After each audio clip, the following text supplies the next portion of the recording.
Day number 2 of the law of client attraction is here, and I am pumped to get into the nitty-gritty with you all and really just zone in and get a flow of you really attracting the people that you want in your life and in your business. I'm Ashley Edmiston, and I cannot wait to start this with you all. Okay, so yesterday in the previous video, we talked about the fundamentals of client attraction, why you need it, why it happens, and kind of setting yourself up to be different, right? So we talked how people buy people, they don't buy products. We talked about the apples to pears mythology, where you really can set yourself up by telling your story. And there's so many things that come into play when you really put yourself out into the big world looking to attract people your way. We also used Covet Beauty, which is my brick and mortar business here in Whitefish, Montana, as a guinea pig for you to understand basically how a brand will attract someone to your business, but the brand is not the end all be all. It's the story and the mission behind the brand that is going to get someone to actually invest into you, into your brand, but get someone to stay for the long haul. So today we're going to talk a little bit about connection and why connecting with your ideal client is one of the most pivotal things that you can do. Now, we all know that everyone is basically trying to sell something on social media, whether it's all of these different businesses that are popping up, all of these, different type of MLMs and social retails and things of that sort. You have people that are real estate agents, you have people that are working as investors, you have people everywhere. Everything is so busy. Can you agree that everything is just so busy out in the world that it can honestly be quite overwhelming to step onto a social platform and just go to scroll, and literally everything you see is someone selling something. Now, that is the way the world works, you guys. It's absolutely okay, and that's the number one thing that I want you to debunk out of your head and out of your being, is that you feel too salesy. You don't want to talk about your product all of the time. You don't want to have people feel like that's all you talk about. Well, as you launch a business or as you try to scale your business, you have to talk about your business. You have to talk about your business to have a business. You have to be your business to have a business. You have to push yourself and your limits of your business to have a business. And I am talking in every facet, okay? Stop waiting for people to come to you. It's not gonna happen, okay? I will be the first to tell you there is no fluff in my game at all. They're not going to just show up on your doorstep. You need to attract them, and then you need to get them to come in, and then you need to get them to stay, right? And that is what we're gonna talk about. You need to remind people of why they were attracted to your product to begin with. So let's take a couple of steps back, and let's talk about how we get that initial attraction. Your story is number one, but are you consistently sharing your story? This is one thing that I've learned over the years, is that I've had a lot of highs where I'm just like on it, y'all. Like, I'm posting every day, I'm sharing my businesses, I'm clearly communicating what my story is. I am letting people know what I'm doing, but then I get tired. Have you ever felt that way in your own personal business?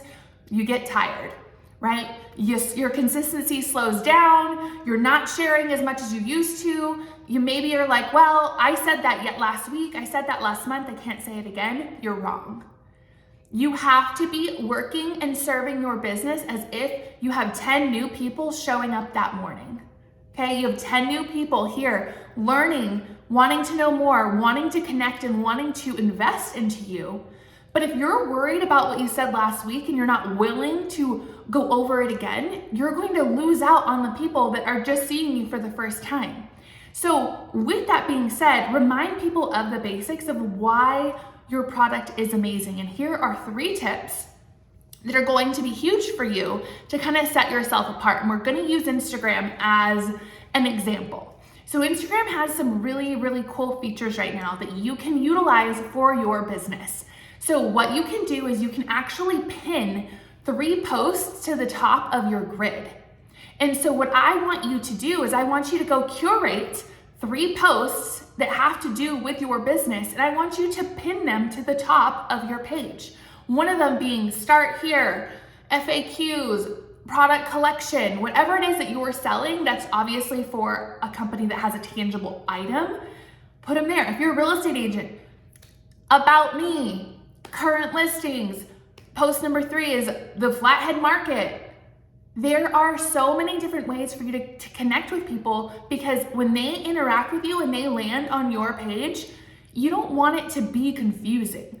You don't want it to be like, okay, well, this person might be a real estate agent, I don't know, but I see her dog. Like, I don't know, like maybe she's not the best person to go with, versus the other person that is locked and loaded. You absolutely know they're a real estate agent. You know that they're here to play ball, and you're like, click, yes, ma'am.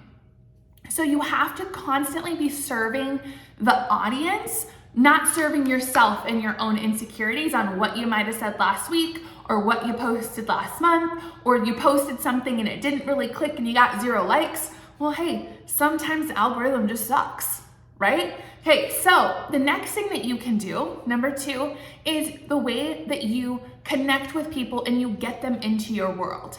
So stories on Instagram, we're gonna use Instagram today as just our hub. Stories on Instagram are very powerful because people really invest in the stories. So tip number 1 with this is you have to show your face. Your mug is gonna make your business work. Okay, you can post graphics all day, you can share pictures about other stuff all day, but if you are not connecting with the people with your face and with your voice, you're cutting like 70% out. Straight out of the gate, straight out of the gate, you're cutting 70% out. So the way that you're gonna connect with people in your stories is you're going to get them to connect back with you. You're gonna ask questions, you're gonna use polls, you're going to capture their email address, okay? Ask questions like, hey, do you want a current, we'll use a real estate agent as an example again. Do you want a current update of the Flathead Market? Drop your email here. Capture the email, add it to your email list. So then in the future, when you have something going on, you can send them an email. Remember, people are self-serving. They only need you or want you or your product when it's convenient for them. So there's no hard feelings.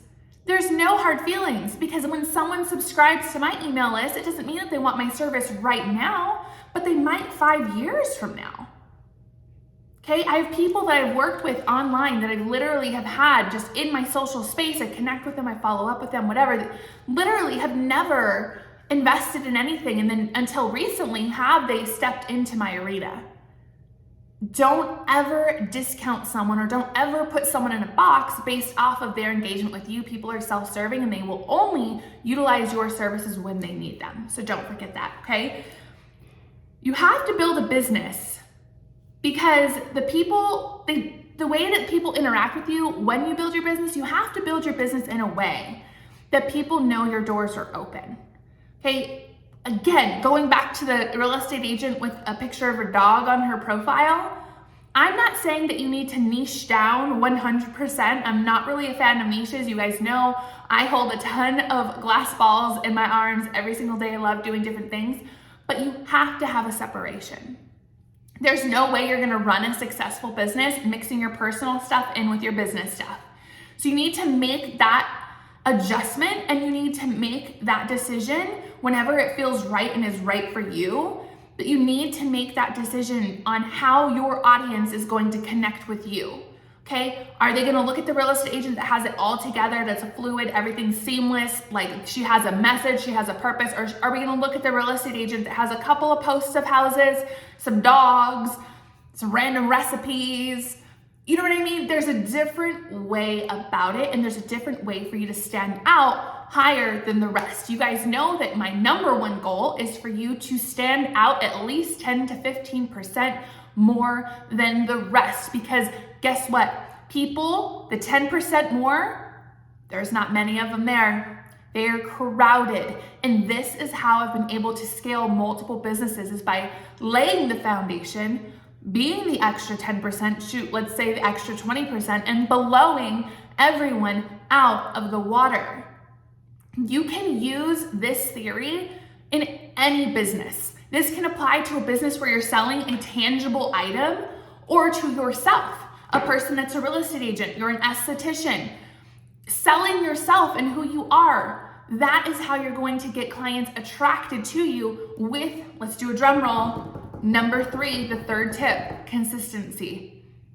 You have to show up regardless if you are getting interaction. You have to show up regardless if you're getting the likes, the comments, the purchases, the connections, the appointments booked.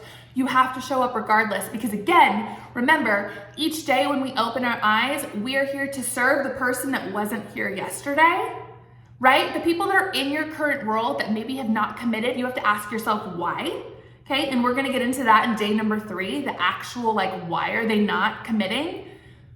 But you have to be waking up every single morning to serve the people that have not been here before, because that's how you continually grow, right? You need to focus in on your messaging. You need to focus in on what your story is, and you need to be able to show them, okay, you mug, but you also have to show them your purpose and your story. Your story will blow everything out of the water. So I want us to take a moment to reflect and sit right now and think about what you're currently doing to attract clients to your business. Think about it right now. What are you doing?